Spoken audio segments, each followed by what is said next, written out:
శీర్షిక: ఇది న్యాయమా? వారిరువురు పరివారపు పూదోటకు తోటమాలీలు.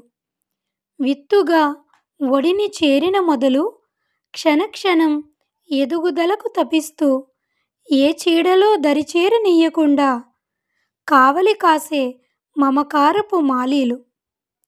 వారిరువురు కుటుంబ రాజ్యానికి సైనికులు. వారిని మరచి సంతానక్షేమమే కాంక్షిస్తూ పరిస్థితులతో పోరాడుతూ తన వారి భవిష్యత్తుకు శ్రమిస్తూ బంధాలనల్లే ఆప్యాయతపు రక్షక భటులు.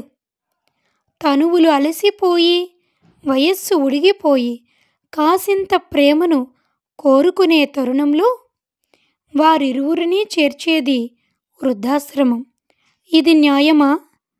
నీ జననానికి కారణమై నీ జీవన వికాసానికి ఆధారమై నిలిచిన కన్న తల్లిదండ్రికి నీవు తోడై నడిపించాల్సిన గడియల్లో భారంగా వారిని దూరంగా ఉంచడం. మానవత్వం చీకటి తెరల్లోకి వెళ్ళిపోతోంది అనేందుకు పెరిగే వృద్ధాశ్రమాలు నిదర్శనాలు. ధన్యవాదాలు. మీ సాలూరు సంతోషి.